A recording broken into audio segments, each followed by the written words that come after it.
The Count of Monte Cristo by Alexandre Dumas, Chapter 103. Maximilian. Villefort rose, half ashamed of being surprised in such a paroxysm of grief.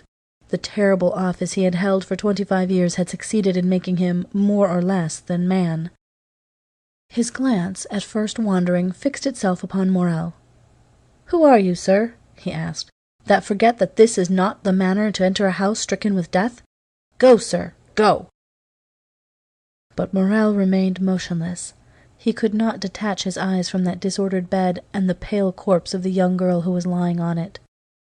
"Go! Do you hear?" said Villefort, while d'Avrigny advanced to lead Morrel out. Maximilian stared for a moment at the corpse, gazed all around the room, then upon the two men. He opened his mouth to speak, but finding it impossible to give utterance to the innumerable ideas that occupied his brain, he went out, thrusting his hand through his hair in such a manner that Villefort and d'Avrigny, for a moment diverted from the engrossing topic, exchanged glances which seemed to say, "He is mad."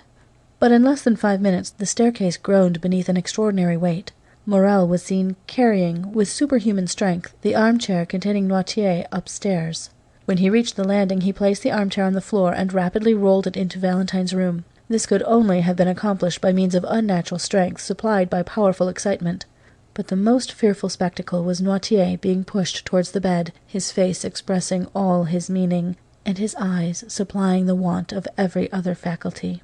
The pale face, the flaming glance appeared to Villefort like a frightful apparition. Each time he had been brought into contact with his father, something terrible had happened.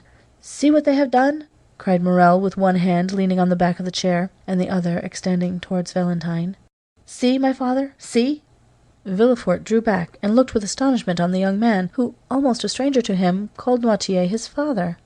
At this moment the whole soul of the old man seemed centred in his eyes, which became bloodshot. The veins of the throat swelled, his cheeks and temples became purple as though he was struck with epilepsy. Nothing was wanting to complete this but the utterance of a cry.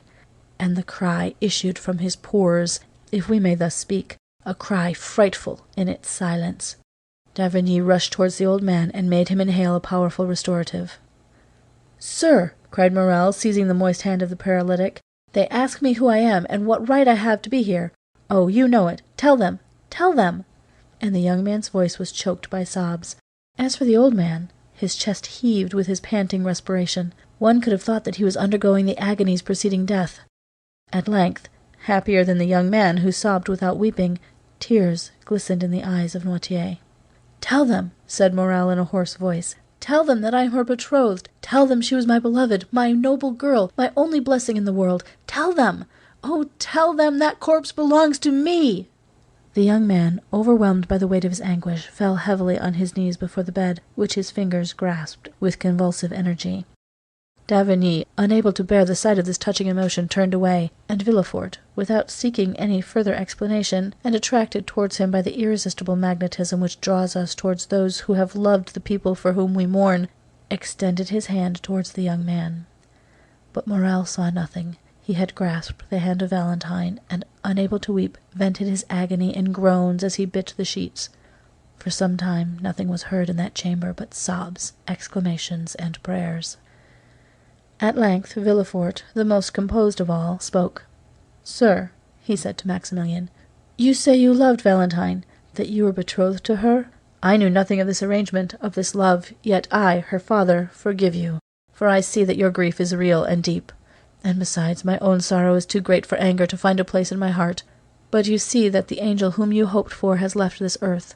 She has nothing more to do with the adoration of men. Take a last farewell, sir, of her sad remains. Take the hand you expected to possess once more within your own, and then separate yourself from her forever. Valentine now requires only the ministrations of the priest." "You are mistaken, sir," exclaimed Morrel, raising himself on one knee, his heart pierced by a more acute pang than any he had yet felt. "You are mistaken. Valentine, dying as she has, not only requires a priest, but an avenger. You, Monsieur de Lefort, send for the priest. I will be the avenger." "What do you mean, sir?" "What do you mean, sir?" asked Villefort, trembling at the new idea inspired by the delirium of Morrel. "I tell you, sir, that 2 persons exist in you. The father has mourned sufficiently. Now let the procureur fulfill his office." The eyes of Noirtier glistened, and d'Avrigny approached. "Gentlemen," said Morel, reading all that passed through the minds of the witnesses to the scene, "I know what I am saying, and you know as well as I do what I am about to say. Valentine has been assassinated." Villefort hung his head. D'Avrigny approached nearer, and Noirtier said yes with his eyes. "Now, sir," continued Morel, "in these days no one can disappear by violent means without some inquiries being made as to the cause of her disappearance, even were she not a young, beautiful, and adorable creature like Valentine. Mr. Procureur," said Morel with increasing vehemence, "no mercy is allowed. I denounce the crime. It is your place to seek the assassin." The young man's implacable eyes interrogated Villefort, who, on his side, glanced from Noirtier to d'Avrigny, but instead of finding sympathy in the eyes of the doctor and his father, he only saw an expression as inflexible as that of Maximilian. "Yes," indicated the old man. "Assuredly," said d'Avrigny. "Sir," said Villefort, striving to struggle against this triple force and his own emotion, "sir, you are deceived. No one commits crimes here. I am stricken by fate. It is horrible indeed, but no one assassinates." The eyes of Noirtier lightened up with rage, and d'Avrigny prepared to speak. Morel, however, extended his arm and commanded silence. "And I say that murders are committed here," said Morel, whose voice, though lower in tone, lost none of its terrible distinctness. "I tell you that this is the 4th victim within the last 4 months. I tell you Valentine's life was attempted by poison 4 days ago, though she escaped, owing to the precautions of Monsieur Noirtier. I tell you that the dose has been double, the poison changed, and that this time it has succeeded. I tell you that you know these things as well as I do, since this gentleman has forewarned you, both as a doctor and as a friend." "Oh, you rave, sir!" exclaimed Villefort, in vain endeavouring to escape the net in which he was taken. "I rave?" said Morel. "Well, then I appeal to Monsieur d'Avrigny himself. Ask him, sir, if he recollects the words he uttered in the garden of this house on the night of Madame de Saint-Méran's death. You thought yourself alone, and talked about the tragical death, and the fatality you mentioned then is the same which has caused the murder of Valentine." Villefort and d'Avrigny exchanged looks. "Yes, yes," continued Morel, "recall the scene, for the words you thought were only given to silence and solitude fell into my ears. Certainly, after witnessing the culpable indolence manifested by Monsieur de la Fort towards his own relations, I ought to have denounced him to the authorities. Then I should not have been an accomplice to thy death, as I now am, sweet, beloved Valentine. But the accomplice shall become the avenger. This 4th murder is apparent to all, and if thy father abandoned thee, Valentine, it is I, and I swear it, that shall pursue the assassin." And this time, as though nature had at least taken compassion on the vigorous frame, nearly bursting with its own strength, the words of Morel were stifled in his throat, his breast heaved, the tears, so long rebellious, gushed from his eyes, and he threw himself weeping on his knees by the side of the bed. Then d'Avrigny spoke. "And I too," he exclaimed in a low voice, "I unite with Monsieur Morel in demanding justice for crime. My blood boils at the idea of having encouraged a murderer in my cowardly concession." "Oh, merciful heavens!" murmured Villefort. Morel raised his head, and reading the eyes of the old man, which gleamed with unnatural lustre, "Stay," he said, "Monsieur Noirtier wishes to speak." "Yes," indicated Noirtier, with an expression the more terrible from all his faculties being centred in his glance. "Do you know the assassin?" asked Morel. "Yes," replied Noirtier. "And will you direct us?" exclaimed the young man. "Listen, Monsieur d'Avrigny, listen." Noirtier looked upon Morel with one of those melancholy smiles which had so often made Valentine happy, and thus fixed his attention. Then, having riveted the eyes of his interlocutor on his own, he glanced towards the door.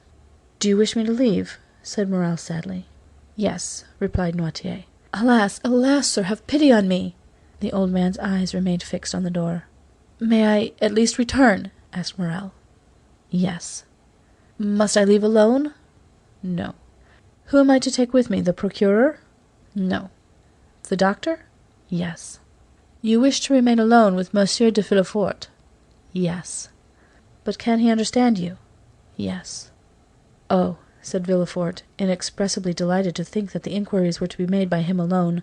"Oh, be satisfied, I can understand my father." D'Avrigny took the young man's arm and led him out of the room. A more than death-like silence then reigned in the house. At the end of a quarter of an hour, a faltering footstep was heard, and Villefort appeared at the door of the apartment where d'Avrigny and Morel had been staying, one absorbed in meditation, the other in grief. "You can come," he said, and led them back to Noirtier. Morel looked attentively on Villefort. His face was livid, large drops rolled down his face, and in his fingers he held the fragments of a quill pen which he had torn to atoms. "Gentlemen," he said in a hoarse voice, "give me your word of honour that this horrible secret shall forever remain buried amongst ourselves." The two men drew back. "I entreat you," continued Villefort. "But," said Morrel, "the culprit, the murderer, the assassin—" "Do not alarm yourself, sir. Justice will be done," said Villefort. "My father has revealed the culprit's name. My father thirsts for revenge as much as you do, yet even he conjures you, as I do, to keep this secret. Do you not, father?" "Yes," resolutely replied Noirtier. Morrel suffered an exclamation of horror and surprise to escape him. "Oh, sir," said Villefort, arresting Maximilian by the arm, "if my father, the inflexible man, makes this request, it is because he knows, be assured, that Valentine will be terribly revenged. Is it not so, father?" The old man made a sign in the affirmative. Villefort continued. "He knows me, and I have pledged my word to him. Rest assured, gentlemen, that within 3 days, in a less time than justice would demand, the revenge I shall have taken for the murder of my child will be such as to make the boldest heart tremble." And as he spoke these words he ground his teeth and grasped the old man's senseless hand. "Will this promise be fulfilled, Monsieur Noirtier?" asked Morrel, while d'Avrigny looked inquiringly. "Yes," replied Noirtier, with an expression of sinister joy. "Swear, then," said Villefort, joining the hands of Morrel and d'Avrigny, "swear that you will spare the honor of my house and leave me to avenge my child." D'Avrigny turned round and uttered a very feeble "yes," but Morrel, disengaging his hand, rushed to the bed, and after having pressed the cold lips of Valentine with his own, hurriedly left, uttering a long, deep groan of despair and anguish. We have before stated that all the servants had fled. Monsieur de Villefort was therefore obliged to request Monsieur d'Avrigny to superintend all the arrangements consequent upon a death in a large city, more especially a death under such suspicious circumstances. It was something terrible to witness the silent agony, the mute despair of Noirtier, whose tears silently rolled down his cheeks. Villefort retired to his study, and d'Avrigny left to summon the doctor of the mayoralty, whose office it is to examine bodies after decease, and who is expressly named the doctor of the dead. Monsieur Noirtier could not be persuaded to quit his grandchild. At the end of a quarter of an hour, Monsieur d'Avrigny returned with his associate. They found the outer gate closed, and not a servant remaining in the house. Villefort himself was obliged to open to them, but he stopped on the landing. He had not the courage to again visit the death-chamber. The two doctors therefore entered the room alone. Noirtier was near the bed, pale, motionless, and silent as the corpse. The district doctor approached with the indifference of a man accustomed to spend half his time amongst the dead. He then lifted the sheet, which was placed over the face, and just unclosed the lips. "Alas," said d'Avrigny, "she is indeed dead, poor child." "Yes," answered the doctor laconically, dropping the sheet he had raised. Noirtier uttered a kind of hoarse, rattling sound. The old man's eyes sparkled, and the good doctor understood that he wished to behold his child. He therefore approached the bed, and while his companion was dipping the fingers with which he had touched the lips of the corpse in chloride of lime, he uncovered the calm, pale face, which looked like that of a sleeping angel. A tear, which appeared in the old man's eyes, expressed his thanks to the doctor. The doctor of the dead then laid his permit on the corner of the table, and having fulfilled his duty, was conducted out by d'Avrigny. Villefort met them at the door of his study. Having in a few words thanked the district doctor, he turned to d'Avrigny and said, "And now the priest." "Is there any particular priest you wish to pray with, Valentine?" asked d'Avrigny. "No," said Villefort. "Fetch the nearest." "The nearest," said the district doctor, "is a good Italian abbé who lives next door to you. Shall I call on him as I pass?" "D'Avrigny," said Villefort, "be so kind, I beseech you, as to accompany this gentleman. Here is the key of the door, so that you can go in and out as you please. You will bring the priest with you, and will oblige me by introducing him into my child's room. Do you wish to see him?" "I only wish to be alone. You will excuse me, will you not? A priest can understand a father's grief." And Monsieur de Villefort, giving the key to d'Avrigny, again bade farewell to the strange doctor, and retired to his study, where he began to work. For some temperaments, work is a remedy for all afflictions. As the doctors entered the street, they saw a man in a cassock standing on the threshold of the next door. "This is the abbé of whom I spoke," said the doctor to d'Avrigny. D'Avrigny accosted the priest. "Sir," he said, "are you disposed to confer a great obligation on an unhappy father who has just lost his daughter? I mean Monsieur de Villefort, the king's attorney." "Ah," said the priest, in a marked Italian accent. "Yes, I have heard that death is in that house." "Then I need not tell you what kind of service he requires of you." "I was about to offer myself, sir," said the priest. "It is our mission to forestall our duties." "It is a young girl." "I know it, sir. The servants who fled from the house informed me. I also know that her name is Valentine, and I have already prayed for her." "Thank you, sir," said d'Avrigny, "since you have commenced your sacred office, deign to continue it. Come and watch by the dead, and all the wretched family will be grateful to you." "I am going, sir, and I do not hesitate to say that no prayers will be more fervent than mine." D'Avrigny took the priest's hand, and without meeting Villefort, who was engaged in his study, they reached Valentine's room, which on the following night was to be occupied by the undertakers. On entering the room, Noirtier's eyes met those of the Abbé, and no doubt he read some particular expression in them, for he remained in the room.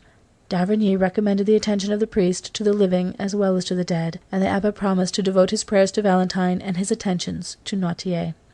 In order, doubtless, that he might not be disturbed while fulfilling his sacred mission, the priest rose as soon as d'Avrigny departed, and not only bolted the door through which the doctor had just left, but also that leading to Madame de Villefort's room. End of chapter 103.